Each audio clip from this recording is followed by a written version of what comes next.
une affaire sérieuse. Parce que ces élections vont déterminer les personnes ou les personnalités qui vont être les mandatés de vous en tant que citoyens. Aujourd'hui, nous pensons que par rapport à ce qui s'est passé le 30 août 2023, nous sommes dans un nouveau contexte social et politique. Ne vous trompez pas. Je crois qu'il y a encore une forme d'attentisme. C'est vous les citoyens, c'est nous les citoyens qui déterminons les responsables, qui vont prendre les grandes décisions, qui vont déterminer notre avenir commun. C'est pour cela que je m'adresse de façon solennelle à vous, chers parents, chers neveux, chères tantes, chères grand-mères, pour que le 27, vous fassiez un choix déterminant pour votre vie et pour votre avenir. C'est pour cela que c'est une élection qui va permettre à nous tous de participer à la 5e République. Il faut bien le comprendre. Ici, ce parti, le PDG, a bel et bien soutenu, que ce soit au niveau de la Constitution de 2024, aujourd'hui qui a été abrogée, qui est la Constitution des futurs, c'est-à-dire que la plateforme, la Bible qui va permettre de construire notre pays, le PDG, avec l'ensemble des citoyens, avec l'ensemble des partis politiques qui ont fait le dialogue national inclusif pour dire oui, nous voulons changer une façon de faire. Ça a été le référendum que nous avons tous accepté, nous avons tous dit oui. Ensuite est venue les élections présidentielles. Ne vous trompez pas encore, parce qu'il y a des maîtres chanteurs qui vous font croire que le PDG est en arrière du temps. Non, le PDG a amorcé aussi ce processus pour dire oui, nous soutenons le nouveau régime.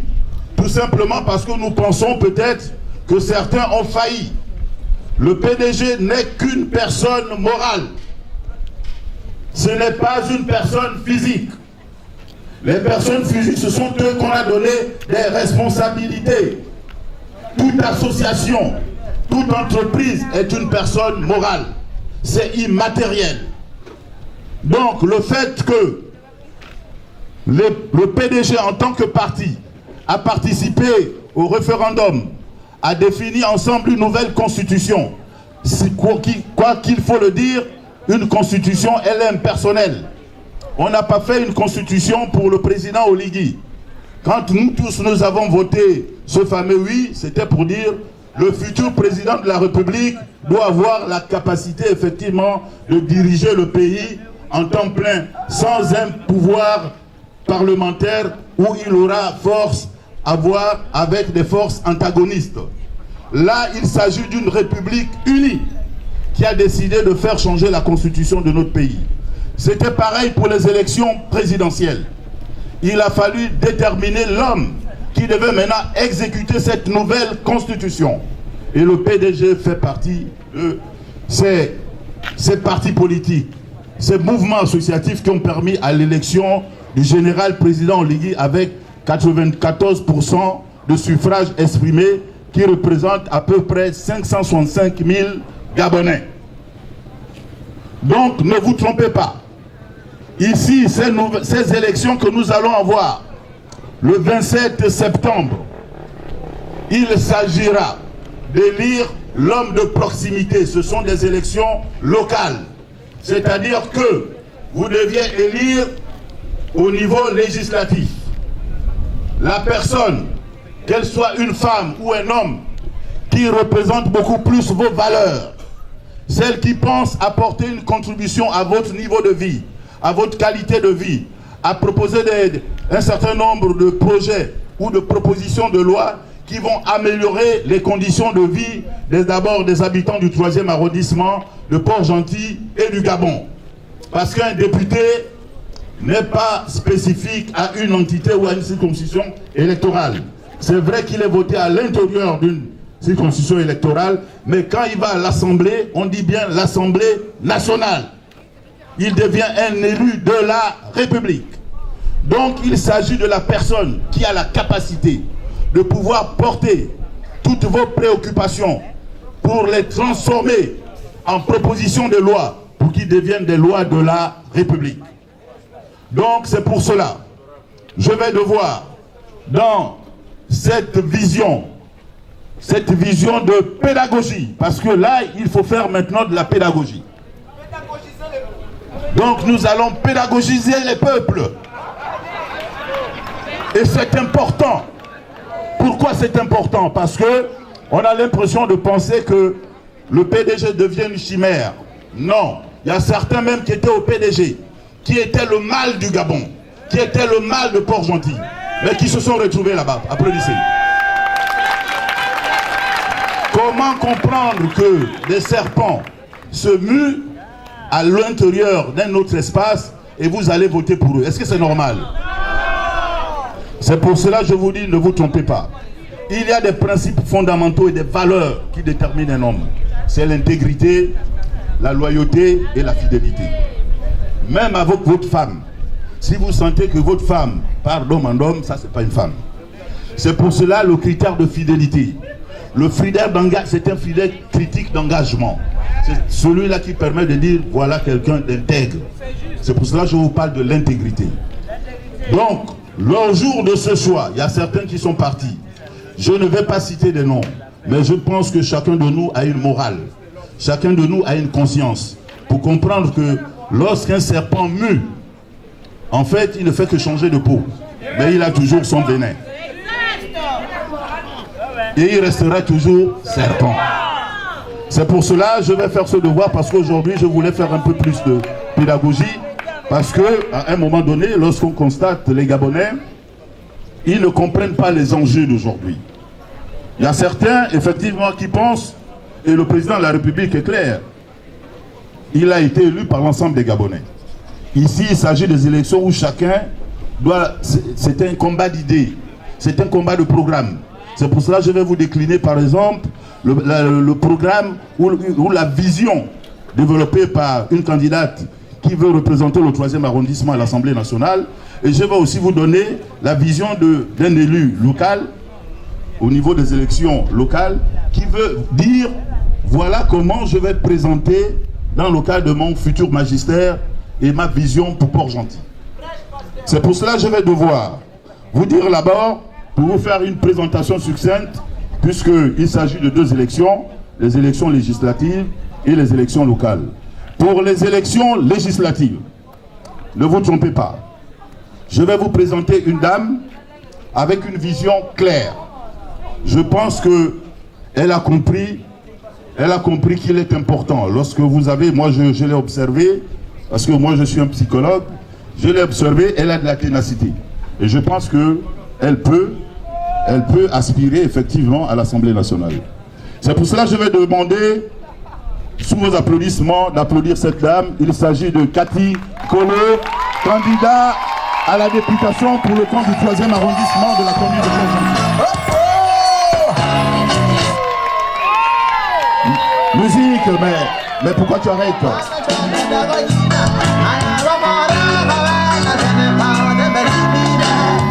Voilà, c'est elle. C'est elle, la candidate. Cathy Kolo.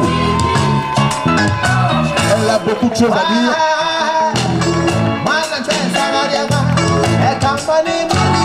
Les programmes, le mandat de proximité pour le compte du 3e arrondissement, qui s'articule par une vision et par 5 engagements. Sa vision, c'est de construire un 3e arrondissement uni, équitable et dynamique, avec un objectif: de faire de cet arrondissement un laboratoire d'idées et un modèle de développement local durable et inclusif. Sous vos applaudissements. Elle a pris aussi 5 engagements. Les engagements dans le domaine, le premier engagement c'est dans le domaine de la santé et de la solidarité. Elle veut s'engager avec un objectif clair de garantir l'accès aux soins pour tous. Sous vos applaudissements. Elle va s'engager aussi au niveau de l'Assemblée nationale sur l'employabilité et le développement local, avec un objectif dynamiser l'économie du 3e arrondissement de la commune de Port-Gentil qui n'a pas nécessairement impacté l'économie nationale. Sous vos applaudissements. Elle va aussi dans son 3e axe, qui est l'axe de la justice et de la proximité, d'être à l'écoute du citoyen du 3e arrondissement de Port-Gentil et du Gabon. Ça veut dire quoi concrètement? C'est-à-dire qu'elle souhaiterait mettre, elle va elle-même la développer, mais je l'ai bien capturé, elle va développer une maison où elle va collecter toutes les préoccupations des personnes du 3e arrondissement, de toutes les catégories sociales, que ce soit les jeunes, que ce soit les femmes, que ce soit les personnes en situation difficile, que ce soit les chômeurs. Comme ça, ce laboratoire d'idées, parce qu'il faut bien comprendre la démarche, et c'est une démarche objective, parce que en toute chose, il y a effectivement la conceptualisation effectivement d'une idée. Donc l'idée c'est de dire, on va collecter toutes les informations effectivement de nos catégories sociales, et puis voir les problèmes spécifiques et les remonter au niveau de l'Assemblée nationale pour en faire des propositions de loi. Sous vos applaudissements. Dans son axe 4, elle pense aussi sur la jeunesse et l'éducation, avec un objectif, investir sur l'avenir.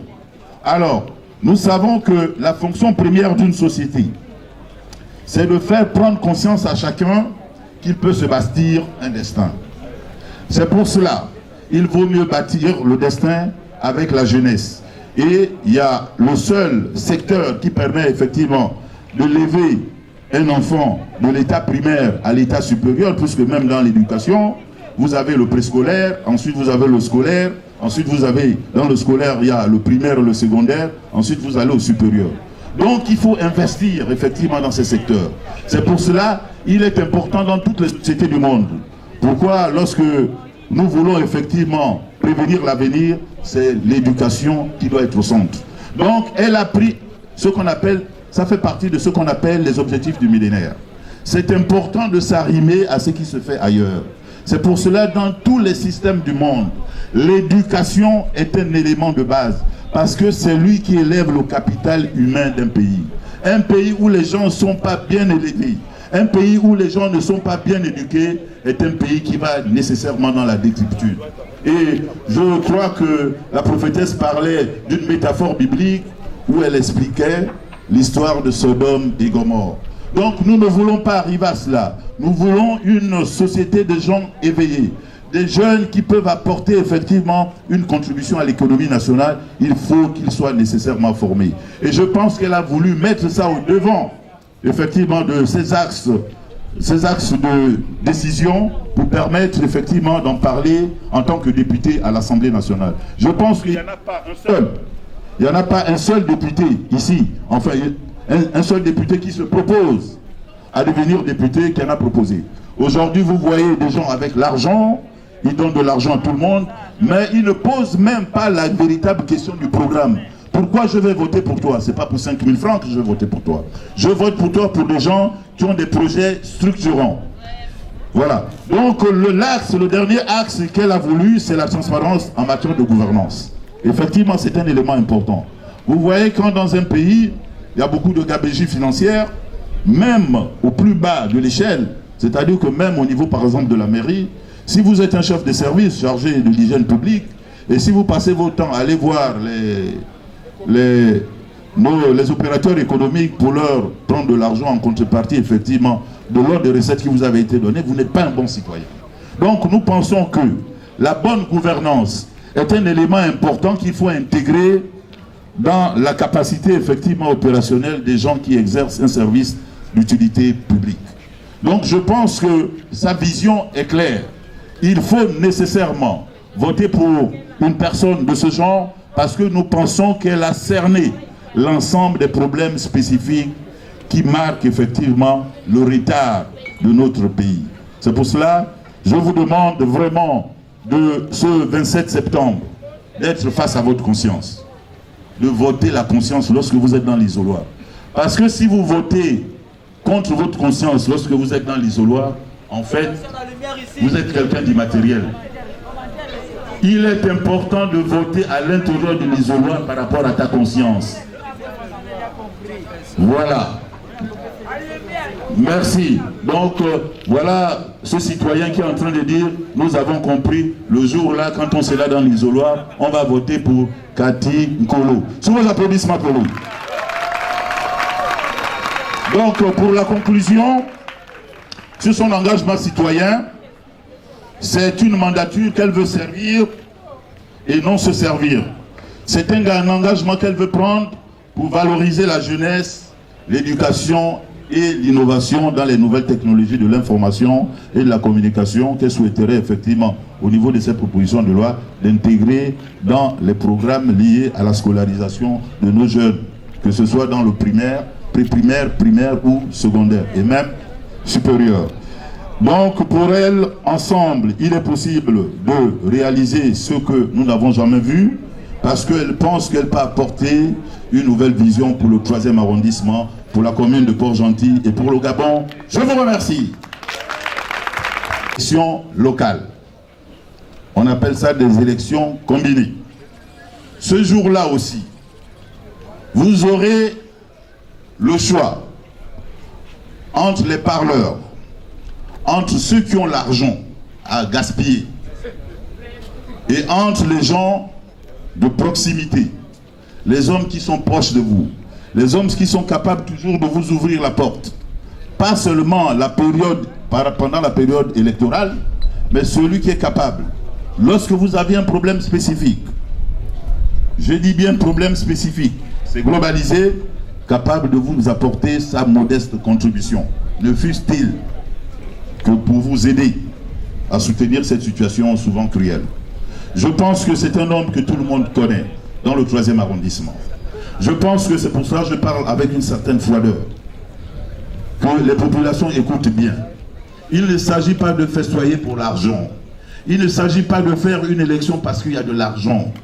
Il s'agit effectivement de voter ce qui est utile.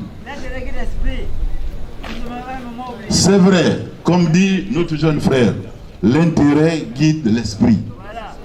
Mais c'est une erreur de penser comme cela.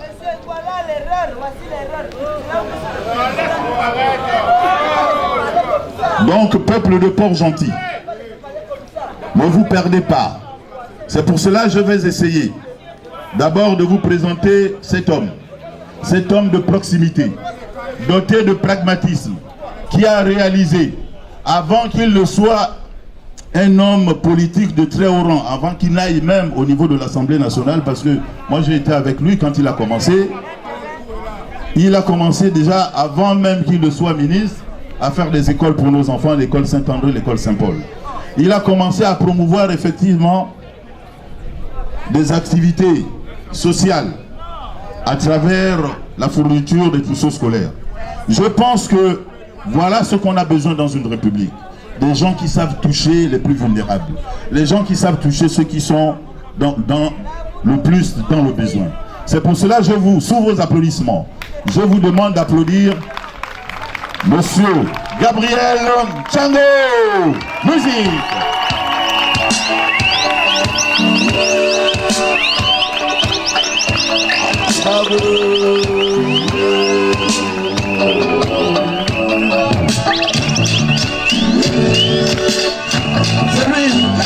C'est lui Gabriel Tchango.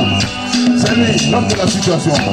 Nous pensons que c'est lui. C'est lui, l'homme de la situation. L'homme de la situation. L'homme de la situation. Il est toujours avec l'homme. Il est le second de l'homme. C'est lui. Voilà. Un homme pluridisciplinaire. Ensuite, il y a une autre jeune.